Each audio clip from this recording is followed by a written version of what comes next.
s'est présenté, mais on aime bien que ça soit dans un échange, que vous vous présentiez aussi. Et on a une manière assez simple de le faire, c'est se dire bonjour. Bonjour Christian. Non, ça va prendre une minute.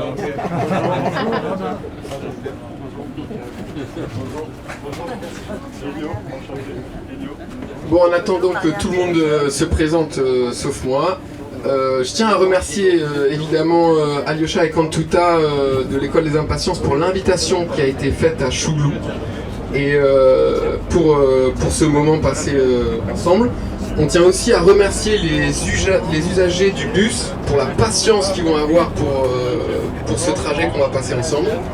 Donc voilà, Chouglou, c'est CHUGLU, c'est un groupe artistique. On préfère utiliser la notion de groupe artistique plutôt que collectif. Parce qu'un collectif, en général, dans l'art contemporain, c'est des artistes individuels qui se rassemblent pour une exposition, pour louer un atelier, pour avoir un espace dans lequel travailler. Alors que nous, c'est vraiment quelque chose comme une entité dans laquelle on travaille tous et tous ensemble dans le même but, c'est-à-dire faire de l'art en commun. Donc Chouglou, ça fait maintenant 10 ans que ça existe. Ça a commencé plus ou moins en 2014 et vraiment en 2015 aux Beaux-Arts de Marseille. Et ce qui s'est passé, c'est qu'on était plus ou moins un petit groupe, donc certains sont ici aujourd'hui, comme des étudiants en école d'art, et la volonté était de faire des choses plus importantes, qui englobent plus de personnes. Et donc on s'est mis tout de suite à s'entraider les uns les autres pour parvenir à faire des choses plus fédératrices. Ce qui a fait qu'au bout d'un moment, à force de s'entraider, on n'était plus capable de discerner qui a fait quoi et à qui appartient l'œuvre d'art qui est créée. Et ce qui fait qu'à la fin, on a décidé d'abandonner en fait cette posture d'artiste individuel.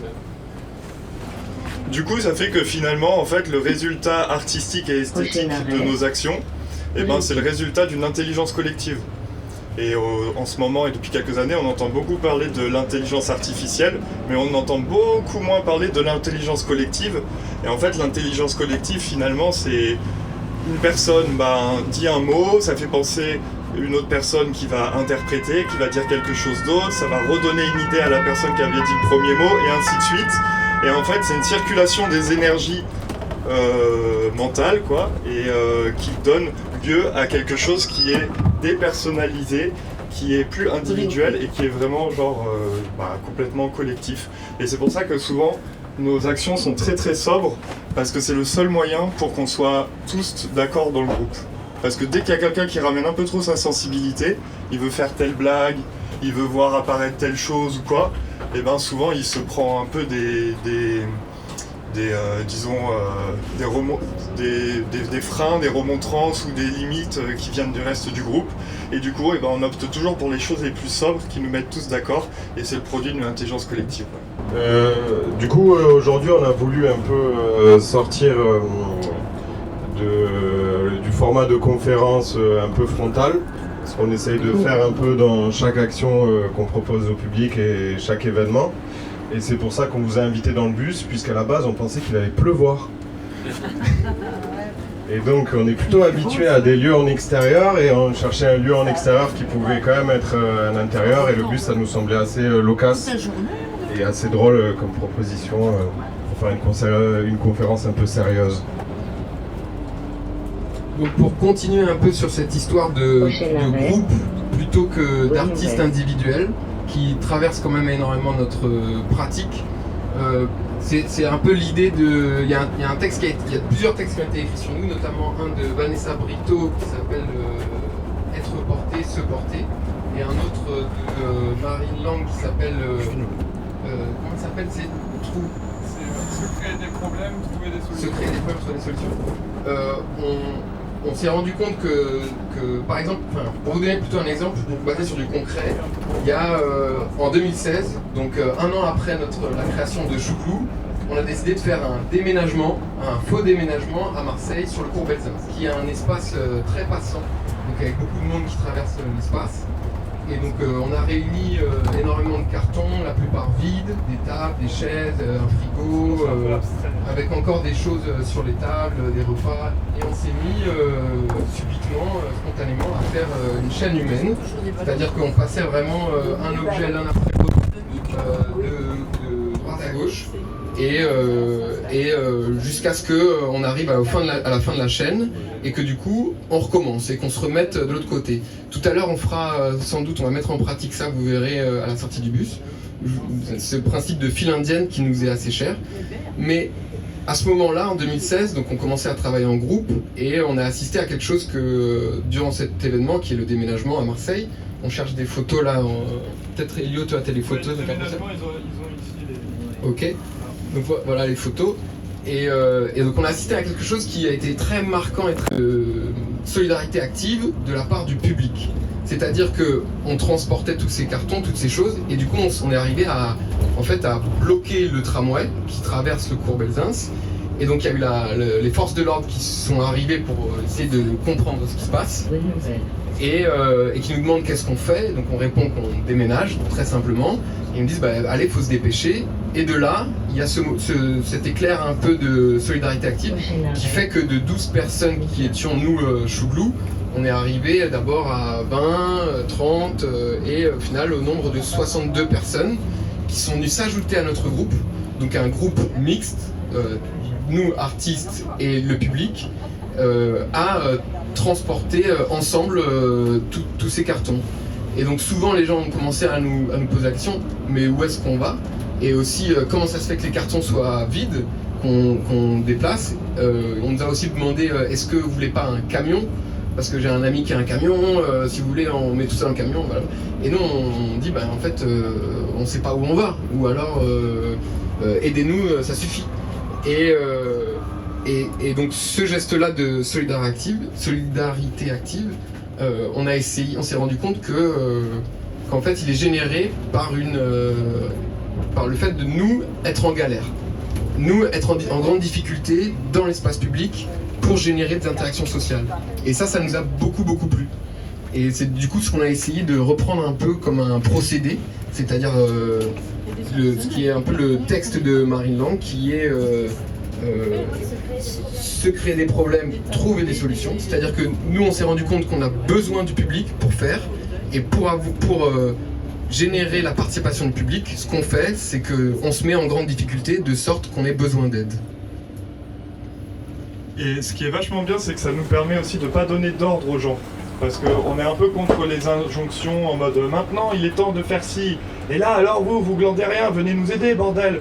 Et en fait nous on mise tout sur la contagion et surtout la contamination par l'énergie.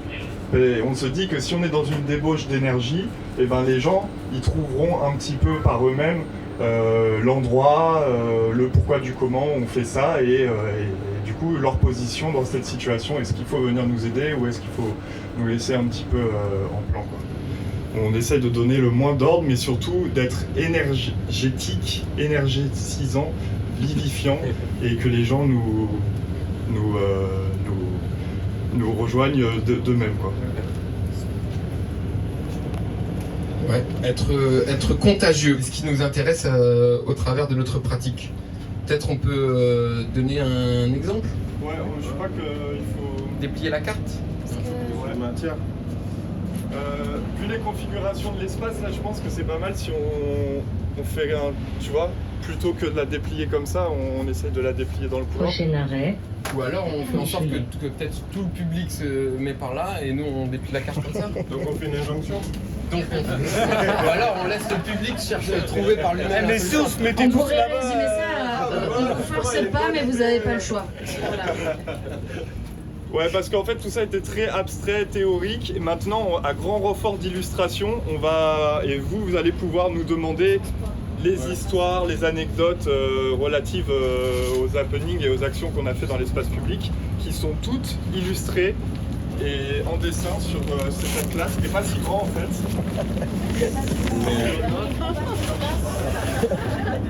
Non, c'est pas mal. Donc les personnes qui ne voient rien, je vous invite à vous mettre face à la carte. Nous on appelle ça la carte Chouglou ou l'atlas Chouglou. À la base, on a fait ça pour faire des médiations et parler avec différents publics, dont des enfants, et on s'est rendu compte que ça marchait très bien avec les adultes en fait aussi. Et surtout les centres d'art et autres structures qui diffusent l'art. Vous voyez? Tout le monde voit? PE prend le micro. Ouais.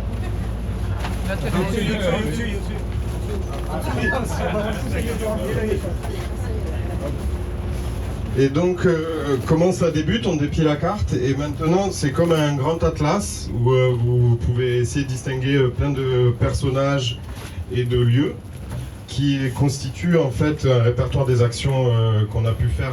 Il y a une voiture devant un passage piéton avec des gens qui se déchaussent. Là. Ensuite, je vois pas trop. C'est la grotte Chouglou. Ah, c'est Non, le c'est ponton le gémissant. Ah. Alors, le ponton gémissant, pour vous expliquer, c'est une installation immersive. Un praticable immersif. Un praticable immersif qui s'inspire en fait de deux principes qui sont le plancher rossignol, peut-être quelques-uns d'entre vous le connaissent, et le massage Ashiatsu. Donc le plancher rossignol, on est au Japon féodal, et les seigneurs demandent à leurs charpentiers de penser et réfléchir à un système de sécurisation. On n'a pas encore l'électricité ni les caméras.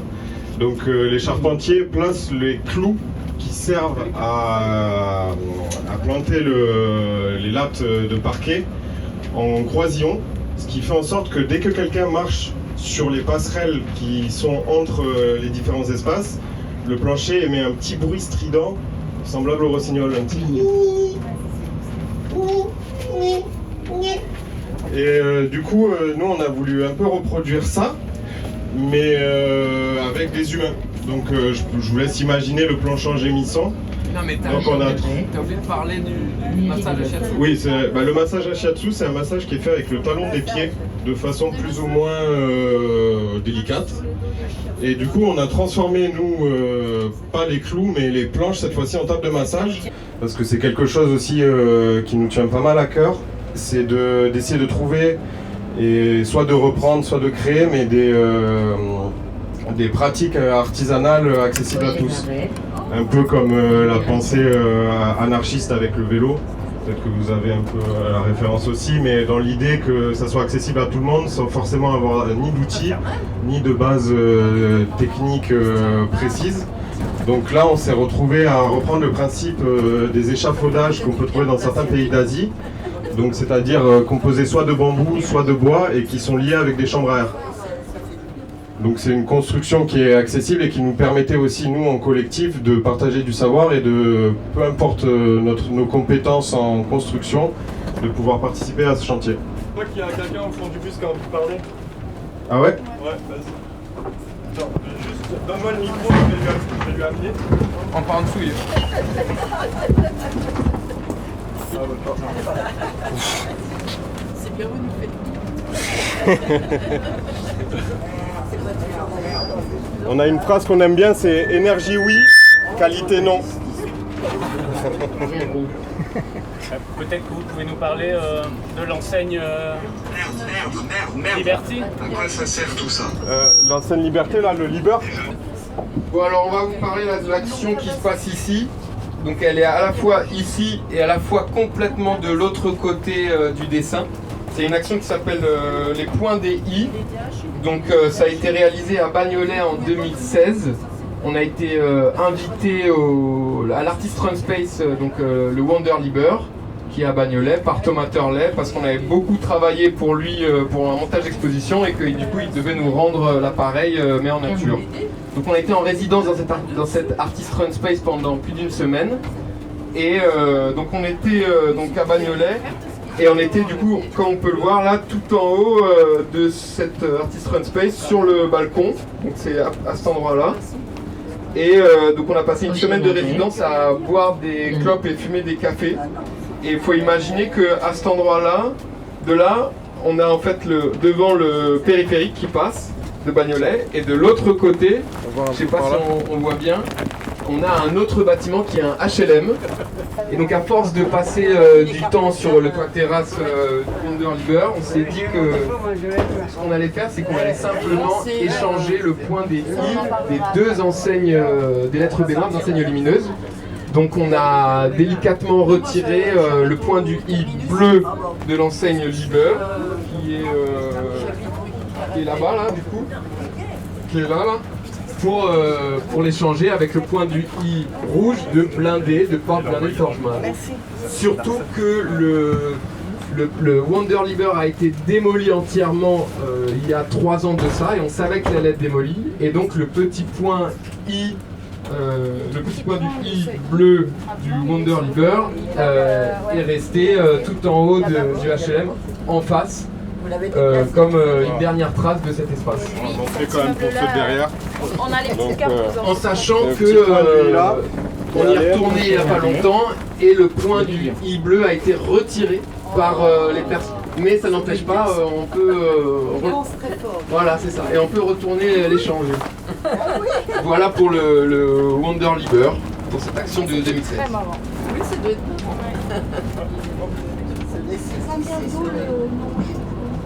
Ah, Chouglou. Ça vient d'où le nom Chouglou?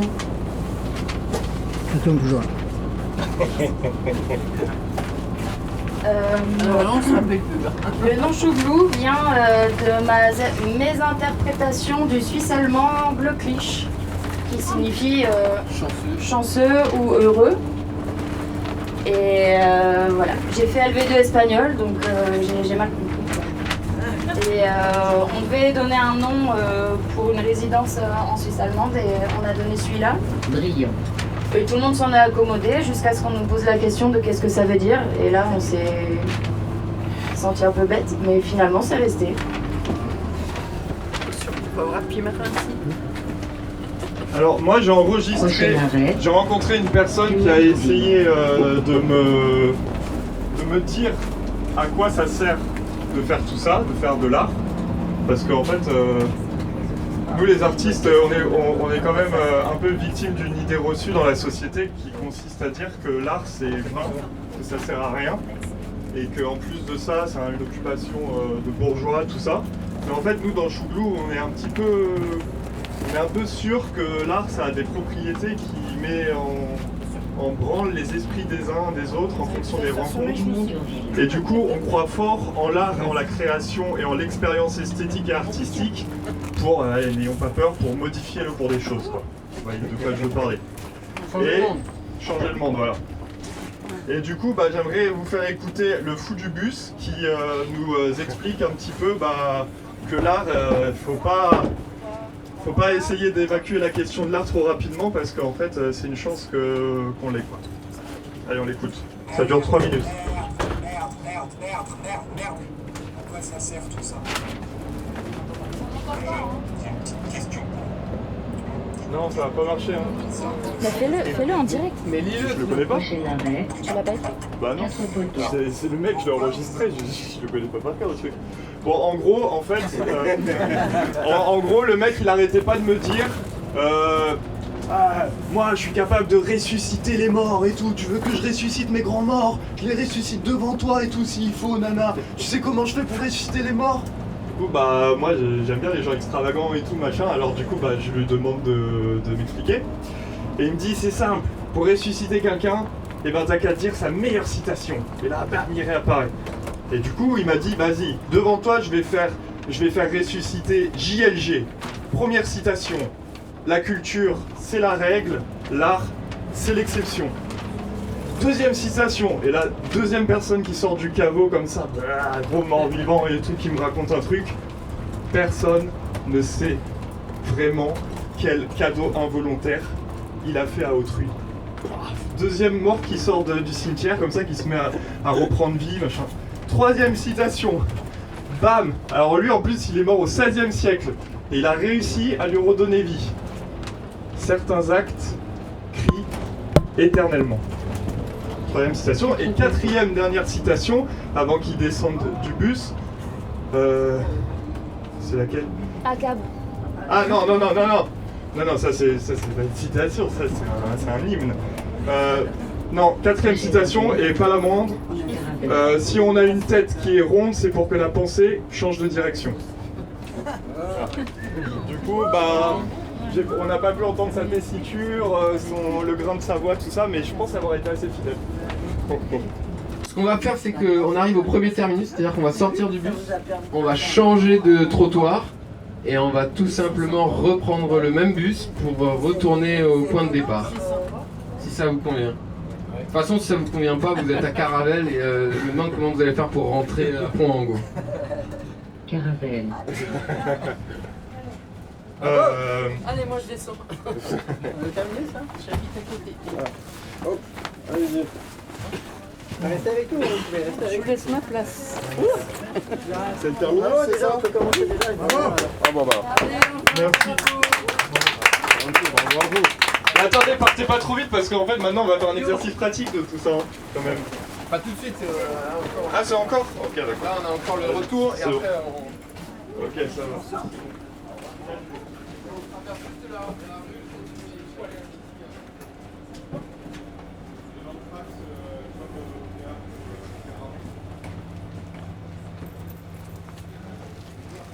En même temps, une petite déambulation jusqu'à Angot, moi je me sens bien. Hein.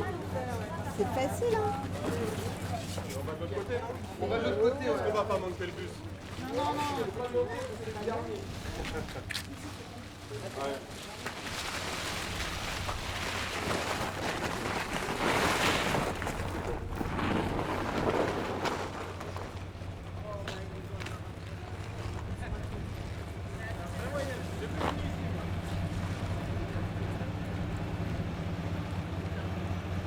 Alors, du coup, il y a quelqu'un qui saurait dire où est-ce qu'on est là ou c'est comment? C'est annonciateur de la future action. On a parlé. Je sais pas pourquoi là, je me viens d'un coup un truc de prof et tout. On a parlé de la transhumance des ballons, n'est-ce pas? Ouais. On a parlé de quoi? On a parlé de... Regarde, c'est le point du i sur le leader. En bleu. Ah bah c'est l'inverse, tiens. Ouais. Passerelle là-bas des... La passerelle, on a fait les points des i. Oh putain, en plus ça il est nickel.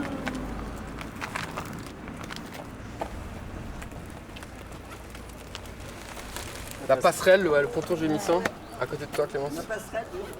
Ça on a fait. Hop, Et le déménagement on a fait aussi. Là-haut. déménagement qui est... Là-haut, là. Là, non, très grand. Vas-y, on garde le même code couleur, c'est mieux.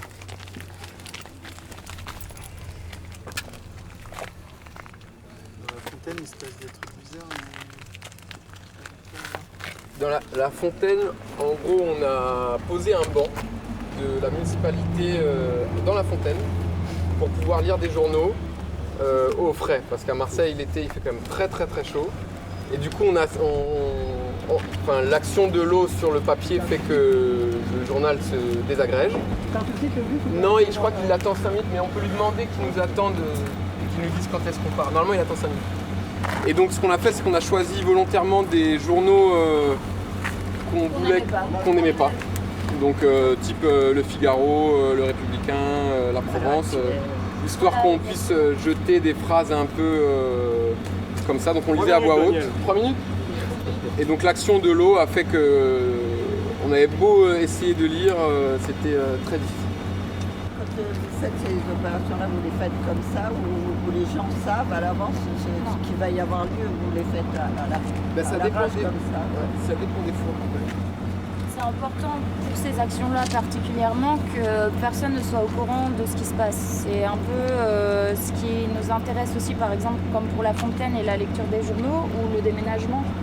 À ce moment-là, c'est que c'est des actions qu'on pourrait faire, mais elles sont légèrement décalées par rapport à ce qu'on a l'habitude de voir. Et c'est ça qui intrigue un peu le public qui vient nous demander justement ce qu'on est en train de faire et finit par avoir sa propre interprétation de ce qu'il est en train de voir. Et ça nous plaît beaucoup et surtout, du coup, de ne pas le dire, ça laisse toujours un peu planer le doute sur est-ce qu'on est complètement barjot ou est-ce que... Qu'est-ce qu'on est en train de faire? ouais. Ça crée une espèce d'influence réalisme magique où tu doutes de si c'est une mise en scène ou si c'est le cours ordinaire des choses. On est très inspiré de ça. Vraiment, c'est important pour nous de ne pas tomber dans la mise en scène et de laisser la possibilité à la personne de penser que ce qu'elle a vu est absolument pas de l'ordre de l'artistique, en fait. Mais c'est aussi parce qu'on est énormément inspiré par notre ville et Marseille, qui est un peu comme toutes les grandes villes, un chaos. Comme toutes les grandes villes, j'ai dit comme toutes les grandes villes, parce que sur lundi matin, je dis que Marseille est un chaos et ça va pas plus. Mais comme toutes les grandes villes, c'est un chaos, mais à l'intérieur de ce chaos, il y a énormément de liberté qui nous inspire. En fait, une de notre phrase, citation phare, une boussole de pensée pour nous, c'est une phrase de Robert Filiou qui dit « L'art, c'est ce qui rend la vie plus intéressante que l'art ». Et du coup, nous, on a juste envie d'amplifier la vie telle qu'elle existe, en fait.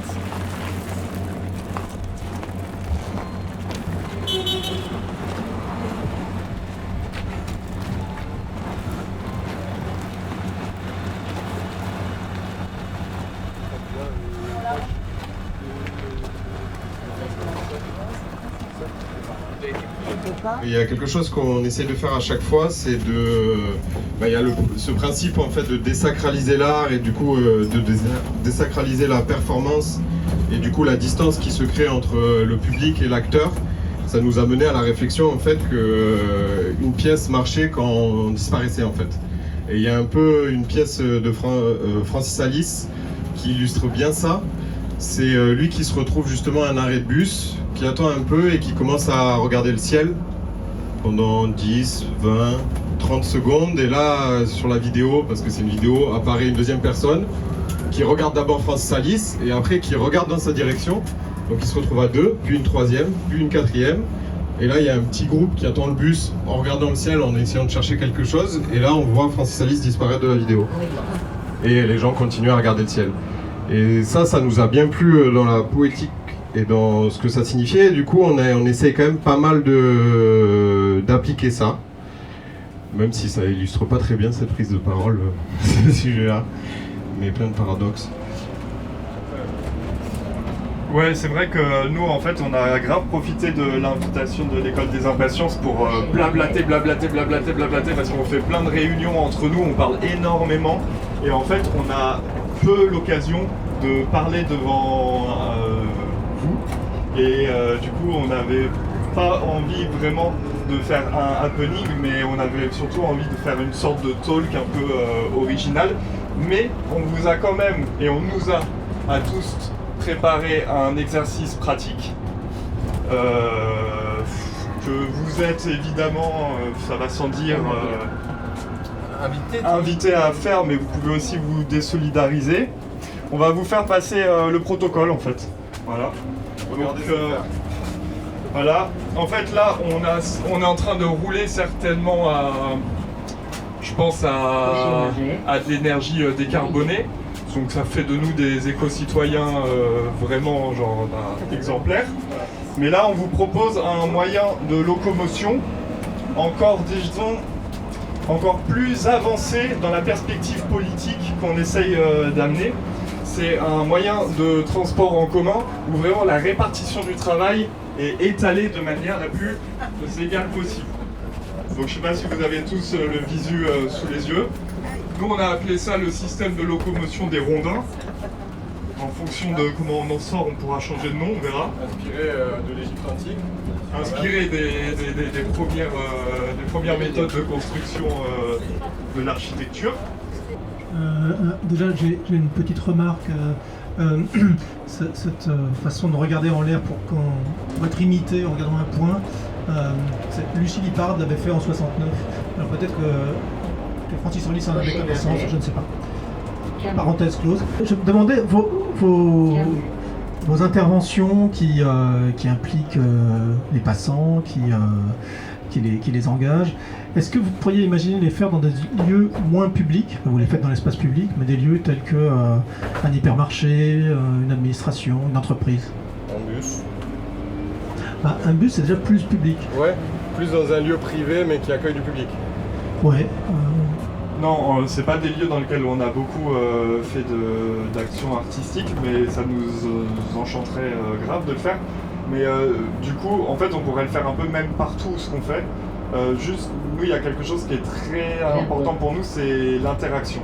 On pense qu'il se passe beaucoup plus de choses que ce qu'on a l'habitude de penser quand on parle d'interaction sociale. Les plus sommaires, les plus triviales, comme, je sais pas, laisser sa place à quelqu'un dans un bus par exemple. À mon avis, il se passe beaucoup plus de choses que ce que l'on croit à cet endroit-là. Et quand nous, on a envie d'investir le champ de l'interaction sociale d'un point de vue artistique. Voilà, donc en fait, on pourrait le faire du moment qu'il y a des gens qui peuvent rentrer en interaction avec nos situations et nos happenings. Merci Hugo. Et en fait, on l'a fait au marché de Saint-Médard-en-Jalles. Qui n'est pas un supermarché, mais qui reste un marché. Et on voulait à la base acheter toutes les clémentines du marché et générer une pénurie de clémentines et que ça devienne une rumeur dans ce village-là, enfin dans cette ville, pardon, qu'il n'y a plus de clémentines et l'embargo quoi sur la clémentine, je sais pas comment on pourrait qualifier ça. Et on a fini par changer d'avis parce qu'on s'est pas vraiment rendu compte du prix au kilo des clémentines. Donc on en a acheté beaucoup, pas toutes, mais on a fait quelques actions un peu absurdes, poético-absurdes on va dire, au sein d'un marché. Et on a eu plusieurs réactions, dont celle des... Pardon, j'ai perdu le nom des personnes, des vendeurs et des vendeuses. Des maraîchers et des maraîchères qui comprenaient pas ce qu'on faisait et qui nous prenaient un peu pour des fous ou des folles. Mais d'autres qui étaient, par exemple, des acheteurs ou des acheteuses qui étaient très curieux et curieuses de ce qu'on était en train de faire. Et on s'est retrouvés, là ça me vient comme une anecdote parce qu'on parle du coup des clémentines, etc. Et qu'on s'est retrouvés à voir et à constater que 2 personnes se promenaient sur le marché avec 2 sacs plastiques entiers remplis de kiwis. Et on s'est dit mais c'est pas possible que... Enfin on est tombé sur les 2 plus grands fans de kiwis de Saint-Médard-en-Jalles et on n'aurait peut-être pas remarqué ça si on n'avait pas fait quelque chose, enfin voulu acheter toutes les clémentines du marché. Donc ça a généré une rencontre super chouette même entre 2 personnes qui se seraient pas rencontrées non plus si on n'avait pas été là. Et ça peut nous suffire aussi comme type d'interaction. Les lieux que j'évoquais, j'imagine qu'une intervention comme la vôtre pourrait avoir un effet plus perturbateur et que ça ne correspondrait pas à ce que vous cherchez. À un moment donné, on avait commencé à penser à faire quelque chose dans une alimentation qui était en bas de chez nous et à rentrer en contact du coup avec le propriétaire. Et on s'est retrouvé en fait face à des trucs vachement contraignants, comme tu le dis, liés à la sécurité, liés aux produits, liés au fait de ne pas empêcher le business de marcher. Donc en gros, c'est peut-être en attendant la rencontre. D'ailleurs, si vous avez une épicerie, un musée, pas un musée, pardon, un magasin, voilà, n'hésitez pas. Bonjour, je voulais partager une petite citation qui m'est venue en tête. Si j'avais rencontré ce fou dans le bus, j'aurais simplement aimé lui dire vanité et vanité, tout est vanité et poursuite du vent. Voilà, donc j'aurais demandé de ressusciter peut-être l'Ecclésiaste, je crois. Mais j'ai oublié de... Enfin voilà, je vais le dire tout à l'heure, mais on est sorti un petit peu trop vite. Et sinon, moi je voulais vous demander, comme je connais pas du tout votre pratique, si vous exposez aussi votre travail, donc dans des centres d'art ou autres, et si vous pensez aussi du coup à des formes d'exposition dans ce que vous faites. Est-ce qu'il s'agit d'archives ou de films qui vont rendre compte d'un travail dans l'espace public? Est-ce que par exemple la carte qu'on a vue tout à l'heure, c'est quelque chose qui éventuellement peut être partagé dans une modalité d'exposition? Voilà, est-ce que vous envisagez aussi par exemple les ballons? Est-ce que c'est une pièce après qui peut être regardée? Quel statut peut avoir votre travail si jamais il se pérennise sous une forme ou une autre, mais qui dépasse l'intervention publique? Si ça vous va, je réponds. En fait, nous, oui, effectivement, on fait des expositions. D'ailleurs, la grande carte qu'on a eu le loisir de déplier, elle a été exposée il y a encore un mois à Paris dans un lieu d'exposition. Et en fait, on a décidé de la retirer des murs à la fin de l'expo, de la plastifier et d'en faire quelque chose d'activable, un dispositif de médiation, voilà. Et effectivement, c'est une question qui nous passionne. Qu'est-ce qui reste au-delà des souvenirs? Alors nous, on a un peu un credo, c'est il n'y a pas d'art, il y a des moments d'art. Donc on adore les moments, les instants, les situations de vie partagées. C'est vraiment pour nous la forme esthétique et artistique la plus kiffante. Par contre, les objets, on en fait beaucoup dans notre atelier. On a beaucoup de collègues qui sont artisans, fabricateurs de tout genre.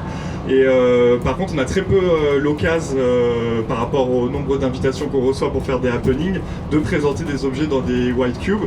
Et c'est vrai que ça nous manque, surtout qu'on a vachement commencé le travail en fait dans notre coin sans avoir le plaisir de les présenter à du public. Et on les appelle les objets témoins, où on reprend une appellation de l'anthropologie. Qui est une appellation voilà, avec toutes les connotations que ça charrie, et aussi les codes du coup de muséographique, de comment présenter des objets qui sont issus d'événements, qui sont issus de moments partagés, et comment on les présente, et qu'est-ce que ça veut dire de pas forcément les regarder pour leur qualité plastique, mais de les regarder en essayant de leur tirer les vers du nez sur ce qu'ils ont à nous raconter en termes d'histoire et d'anecdotes, quoi. Il y a quand même quelque chose, c'est qu'on a beaucoup de... Enfin, en tout cas, on a tous des opinions diverses et variées au sein du groupe et du collectif. C'est-à-dire qu'on ne pense pas toujours les mêmes choses. Mais il y a quelque chose qui pour nous est très difficile, c'est de partir en laissant quelque chose sur place et qui existe après nous. C'est-à-dire qu'on est vachement, comme disait Elio, dans les moments d'art. Et du coup, on attache beaucoup plus d'importance aux témoignages. Donc on récupère énormément de témoignages après les actions, après les happenings qui se produisent, et ça passe aussi beaucoup par ça, et aussi beaucoup par les histoires qu'on arrive à écrire et à récupérer. C'est-à-dire que très souvent, par exemple là vous avez vu, on vous a raconté, grâce à la carte qui est un moyen de médiation, on vous a raconté les différentes histoires de Chouglou, mais faut imaginer que ce sont des histoires, c'est-à-dire que concrètement, réellement, si vous aviez été là, sans doute que vous n'aurez pas du tout tiré les mêmes conclusions et les mêmes interprétations de ce qui s'est passé. Et nous, on modifie en fait beaucoup les histoires en fonction de ce qu'on veut raconter, ce qu'on veut écrire en fait. En fait aussi, il y a un truc où on est obligé en fait de vivre ces histoires pour qu'elles existent. C'est-à-dire on a un peu un principe inversé de la création, ça veut dire on va pas partir sur un concept et après essayer de produire ce concept et de partager l'idée. On va plus essayer de chercher par l'absurde, donc quelque chose proche du non-sens, et plus dans des envies personnelles et collectives, souvent prises en groupe. Et après, une fois qu'on a fait, à ce moment-là, en fait, on peut conceptualiser. On peut dire, en fait, il s'est passé ça, quoi. On s'est rendu compte, on a déménagé, en fait, maintenant, en fait, qu'est-ce que ça crée de provoquer cette situation? Et qu'est-ce qu'on a vécu? On a vécu un moment de décision collective, ça a créé ça, ça a créé ça, et c'est de là que sort le concept. Donc il y a un peu un truc où on va pas forcément essayer de recréer la vision, mais je pense que je vais tourner en boucle. Non, je voulais rebondir un petit peu sur la question de ce qu'il reste à exposer, en fait. Disons que je pense à un concept important d'un théoricien de l'art qui nous est cher, qui s'appelle Stephen Wright, et qui dès le début des années 2000 avait pu écrire un texte en fait qui montrait combien d'une part toute l'histoire de la performance en fait de par la manière dont elle est exposée dans les musées, donc sous forme de traces en fait, d'archives, de témoins parfois même, comme vous pourrez prendre le mot que vous employez. Mais qui du coup est très déceptif, quoi. C'est-à-dire qu'effectivement on est fait, et finalement il venait étendre cette idée qui au départ pouvait se circonscrire à l'histoire de la performance, mais à toute forme d'art aujourd'hui présentée dans les centres d'art, dans les lieux a priori dédiés à l'art. Au fond on passe de déception en déception puisqu'on vient nous dire en permanence que là a eu lieu ailleurs. Et disons que évidemment on est contraint par un certain nombre d'injonctions propres au monde de l'art qui fait qu'on est appelé à présenter les choses sous des formes dans ce type de lieu-là.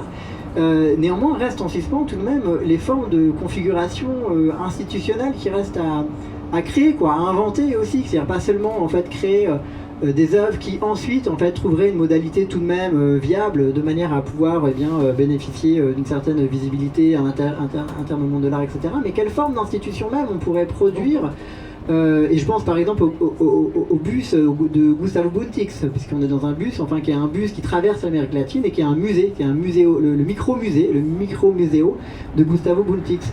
Et donc on voit, avec ce type d'exemple, en fait, on voit à quel point en fait, il y a encore en fait, peut-être à refondre entièrement en fait, ce qu'on appelle l'institution de l'art.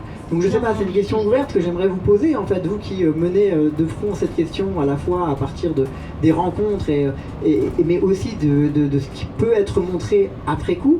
Est-ce que vous auriez peut-être des pistes à lancer de réflexion sur des institutions même à fonder, peut-être à fonder depuis des bus, depuis ailleurs, je sais pas, c'est une question ouverte.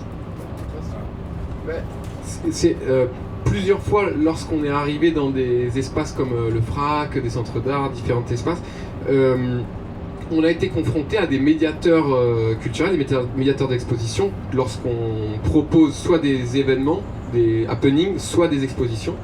Et c'est vrai qu'on a beaucoup échangé avec ces personnes-là et qu'on nous a souvent dit qu'on prenait beaucoup de place par rapport à ces médiateuristes et que souvent on se supputait à ces personnes-là, soustrayait à ces personnes-là. C'est-à-dire qu'on prenait beaucoup la place de médiateuristes et c'est vrai que c'est quelque chose qu'on fait beaucoup. C'est-à-dire qu'on fait notre moment d'art et ensuite on fait la médiation. Et pour nous, cette médiation, elle est performée parce que comme chaque objet qu'on propose, qu'on présente comme happening, eh ben, on ne peut pas s'empêcher après d'en parler, de raconter des histoires.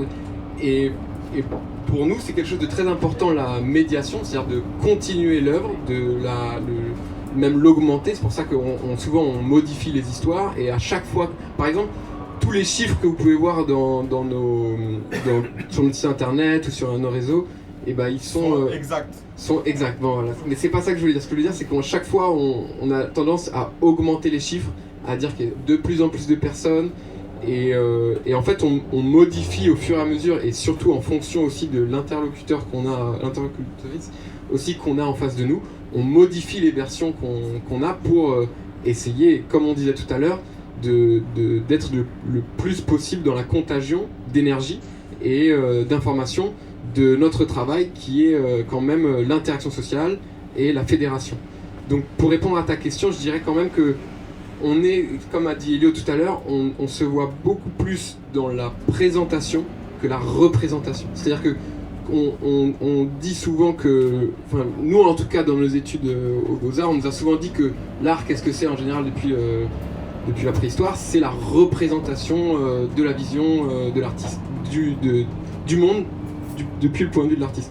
Et pour nous, on préfère effectivement voir ça comme aujourd'hui, après l'ère de la reproduction technique des images, mais aussi des objets, notamment grâce à Internet, avec le flot d'images en permanence, et ben on pense qu'effectivement la représentation est énormément biaisée de par son flot et par son nombre. Et donc nous, on préfère vraiment, comme disait Elio tout à l'heure, être dans le moment d'art, et notamment pour être dans ce moment d'art, être dans la présentation, d'être dans le réel pour toujours en fait se confronter à ce réel qui provoque de nouvelles interactions sociales. Il y a deux phrases qu'on aime bien, c'est-à-dire qu'il y en a une qui dit que tout a déjà été fait sur Terre, donc chaque fois ce n'est que copier. D'ailleurs on n'a aucun problème nous à copier, on pense que la propriété de l'art et la propriété des œuvres n'appartient absolument pas aux artistes, donc on est absolument contre le copie. Je pense ça, et d'autres certains. Donc on est absolument contre la propriété de l'œuvre de l'artiste. Non plus. On préfère croire que l'œuvre appartient avant tout au public. Donc il y a cette première phrase-là qui est il n'y a rien de nouveau qui existe sur Terre, tout a déjà été fait. Et la deuxième, c'est que au contraire, il n'y a pas une chose au monde qui soit identique à une autre. C'est-à-dire que au Soleil, par exemple, deux objets similaires, ils sont pas posés au même endroit, et ben c'est pas les mêmes du tout, et on ne les voit pas du tout de la même manière. Et donc pour nous ça c'est très important. Donc on est bientôt arrivé. Donc pour nous on considère effectivement que il faut toujours trouver une nouvelle manière de raconter nos histoires. Là on en a un peu une démonstration avec le bus qui nous met un peu plus en galère. Mais voilà, pour répondre à ta question en tout cas de quelle manière donner des outils à l'institution, ça serait de toujours chercher autre. Mais effectivement, les méthodes de décision, de discussion, bouge sans arrêt au sein du groupe Chouglou. On a beaucoup de difficultés, mais comme en fait toute société et toute politique, on a beaucoup de difficultés à se mettre d'accord et à trouver ensemble quelque chose qui nous convienne à tous. On dit souvent qu'on a l'inertie du freinage d'un paquebot, parce que je ne sais pas si vous savez, mais un paquebot, quand il arrive bientôt à destination, et ben, il doit freiner plusieurs heures en avant d'avoir la vitesse pour l'amarrage, quoi. Et nous, c'est un petit peu cette inertie qu'on éprouve au quotidien dans Chouglou. Mais c'est aussi tout le sens politique de notre démarche, d'être en permanence dans un souci de compromis, d'écoute, de concertation, et voilà quoi. Inspiration de la vie de tous les jours en fait. Je crois que c'est ce qui nourrit le plus les membres de Chouglou. Il y a aussi un groupe japonais qui s'appelle The Play, que vous connaissez peut-être. Oui. Qui sont formidables, ils sont assez âgés aujourd'hui, mais je crois il y en a encore 2-3 en vie. Peut-être qu'ils continuent à faire des choses, mais par exemple, tous les ans, ils érigeaient un énorme paratonnerre en bambou. Ils restaient là un mois en attendant la foudre pour faire leur travail. Il y a aussi un groupe dont j'ai oublié l'origine, mais qui s'appelle Gelitin, qui pour le coup autrichien, oui, qui eux sont... je ne saurais pas trop en parler sans employer des mots pas très jolis, mais je crois qu'il n'y a pas d'enfants. Mais je laisse Daniel en parler quand même. Non, mais c'est des post-actionnistes viennois, Gelitin, qui sont beaucoup dans les choses avec la matière fécale, les fesses, les corps, la nudité. Mais ce qui nous intéressait vraiment avec cette pratique qu'on a découvert aux Beaux-Arts de Gelitin, par exemple, c'est la liberté de créer des moments de gêne ultime pour le public. Et ça, on s'est dit que c'est des prises d'otages, des formes de prise d'otages qui nous intéressent. Et il y avait l'autre truc aussi pour rebondir sur ce qu'on va faire maintenant, c'est l'utilisation simple des corps, sans matériaux et accessoires. Et pour exemple, ils ont créé une sorte de piscine qui était composée seulement de dos. Donc des gens qui se mettaient dos à dos les uns à côté des autres. Comme ça, pour créer un cercle et pour créer une sorte de jacuzzi humain. Mais après, il faut bien que... C'est seulement la peau qui empêchait l'eau de s'écouler. Donc les gens devaient être très très collés. Mais ce qui faisait que... À la fois un peu bizarre de dire ça maintenant, mais nous on aime bien parler de One Piece parce que c'est un groupe, enfin c'est un équipage de pirates, c'est un manga en fait, One Piece, qui est le manga le plus lu sur Terre. Et c'est vraiment un équipage de pirates qui est à la recherche d'un trésor caché, on ne sait pas s'il existe vraiment ou pas. Et chaque endroit où ils vont, en général, donc chaque île sur lesquelles ils passent, il y a un peuple en général qui est opprimé. Et c'est pas tant parce que l'équipage de pirates est fort, mais c'est plutôt de par la rencontre qu'ils font avec les populations sur place malgré eux. Et malgré eux aussi, qu'émerge une insurrection qui fait que le peuple sort de l'oppression. Ou alors en tout cas commence à se battre. Ouais, désolé, je me sens un petit peu obligé de nuancer. Il y a beaucoup mieux à lire que One Piece. Ne lisez pas One Piece parce que vous en ressentez avec le sentiment qu'il faut un homme providentiel qui est incarné par Luffy au chapeau de paille, qui est un peu en gros l'acteur principal de toute la saga et sans qui, c'est lui qui sauve le monde quoi. Or je pense que s'il y a quelque chose à retourner aujourd'hui, ça se fera que par la force collective et pas par un tribun du peuple qui va constituer un équipage de pirates pour aller renverser un gouvernement. Mais bon, voilà. One Piece, ça nous inspire, c'est vrai, pour la question de l'équipage. En fait, tous, autant qu'on est ici, avant de se rencontrer aux Beaux-Arts, on a tous partagé d'énormes expériences très joyeuses, collectives. Moi, par exemple, je faisais partie d'un crew de graffiti. Il y en a qui faisaient partie d'équipes de foot. Pas mal de personnes qui avaient des cercles d'amis très, très, très, très soudés. Enfin, on a tous eu en commun quand même une expérience de joie collective qui fait que, en fait, petit à petit, quand on est devenu amis aux Beaux-Arts, on a constitué un groupe de travail et ça donne ça aujourd'hui. Et je mène un peu à ces expériences antérieures pour dire qu'on est quand même énormément déterminé par, pas forcément que l'école ou quoi, mais des choses puissantes qu'on a vécues adolescentes ou quoi, et en fait souvent ça dit beaucoup du reste de notre parcours en tant qu'individu, quoi. Donc ouais, voilà. Daniel, tu te rappelles un petit peu je crois qu'il faut avancer, il faut pas avancer très vite. Non, il faut y aller lentement. Lentement. Il faut que la première personne commence, enfin celle qui est le plus loin. Mais on va aller dans ce sens-là. Ouais. Mais du coup, j'attends de... Il faut que les plus grands soient là, par exemple. Non, ça va prendre la place de tout le monde. La chose, faites pas monter B en premier. Mais si. Non, la chose qui est très importante, par contre, c'est de rester bien collé avec les deux personnes qui sont à vos côtés. Et donc, dès que la dernière personne passe sur la table. Non, alors attends, Daniel, juste avant qu'on passe aux consignes, j'aimerais juste que vous preniez conscience de la personne qui est en train de nous regarder en face sur le balcon là. Parce qu'en fait, c'est pour ce genre de personnes qu'on fait souvent ces trucs-là. Nous, on a une théorie, c'est que l'étonnement, là il doit être sujet à un affect, une émotion qui s'appelle l'étonnement. Et ben, en fait, c'est très puissant chez l'individu parce que ça coupe toute possibilité de jugement. C'est un truc. Le climax de l'étonnement, c'est la stupéfaction, c'est la sidération. Et en fait, c'est un moment où en fait, on arrête de juger et on arrête de comparer. Et en fait, il se passe des trucs de puissants qui ébranlent l'esprit et le corps. Bon, il est rentré là. Il a senti. Moi, je vous conseille de mettre les bras au-dessus de votre tête, quoi, de tendre les bras au-dessus. Et donc, si vous, la première personne, Clémence, va passer dessus. On va rouler donc, dans ce sens-là, par là-bas. Et il faut essayer de rester collé vraiment et d'aller à la même vitesse que les personnes qui sont à votre droite et à votre gauche. Une fois que vous êtes la dernière personne, vous passez sur la table.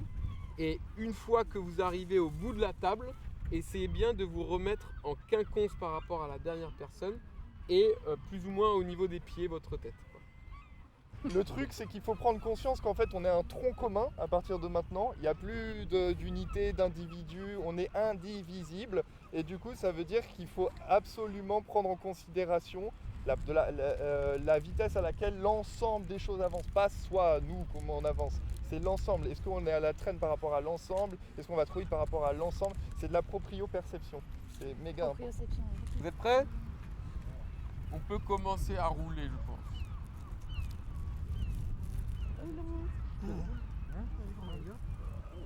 Essayez de vous coller les uns aux autres. Faut rester collé, hein.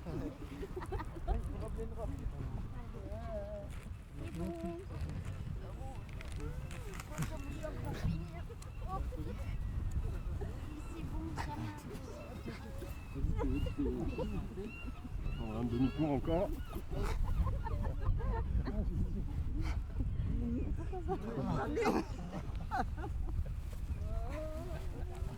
Oh putain, j'avais oublié. Je dois partir le poids.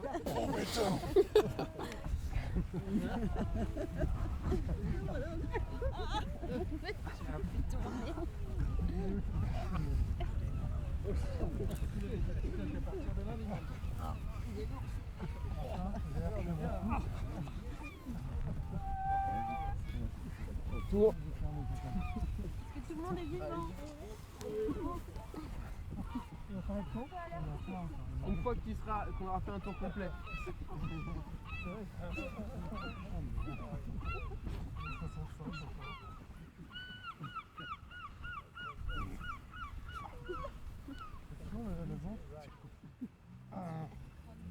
Ça va être trop vite devant. On est désaxé ou non? C'est bon, c'est bien, on est bien.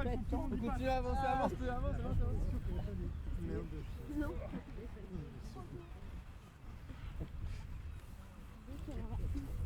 Oh là là, il va se sauter.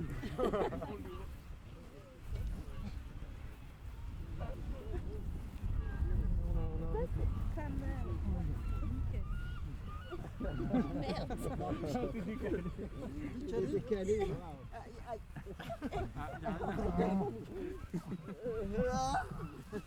C'est agréable.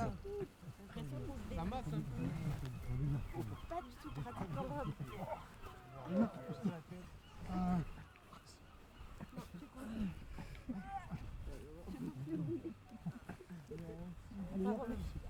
Annie.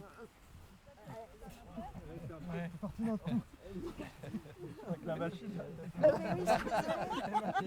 La machine. Ça a déraillé là. On a grillé. Bravo.